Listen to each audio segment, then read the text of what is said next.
สบายดีเนาะมันสิมา cover เพลงสิมาซ้อนอินโทรตอนขึ้นของเพลง Black Eye เนาะของเพลงคนละฟ้าเนาะมันสิดินประมาณนี้ดินง่ายๆเนาะคอร์ด C แล้วก็คอร์ด G แล้วก็ A minor 7 AM เนี่ยเอาไปมา F แบบจับคอร์ดแบบนี้สิดินเป็นตัวอย่างเนาะเสียงมันสิประมาณนี้ตอนอินโทร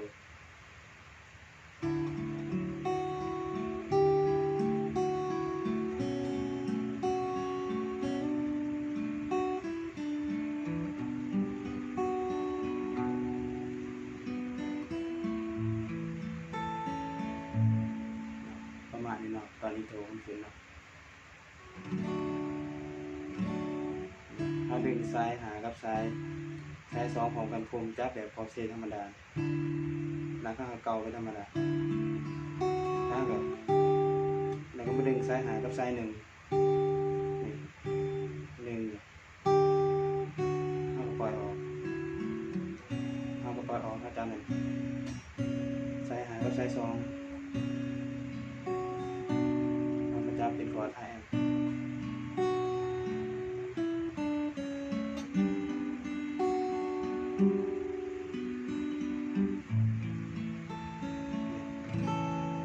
แต่ผมมีอย่างไรเนาะก็เลยเนาะมีแต่50เปิดเพลง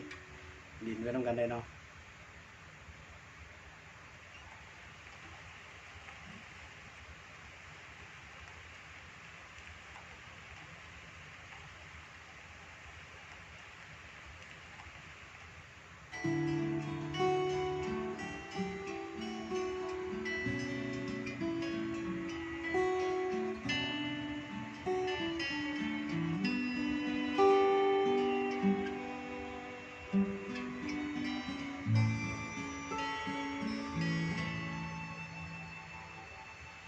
จินบนทาง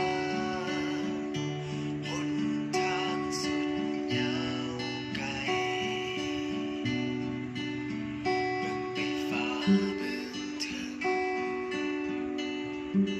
ก็คงไกลจนสุดลูกตาและสองเขาจากกันก็แสนนานวันสักสุดท้ายที่เฮาได้เอ่ยลาแววตาสุดท้ายมือนั้นค่อยยิ้มชื่อมันเป็นภาพสุดท้ายคือความจำสุดท้ายที่เราได้หายใจใกล้กันกอดอุ่นๆจากสองมือคู่นั้นยังมีกลิ่นไอความหากและห่วง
สิประมาณนี้เนาะขอเพลงมา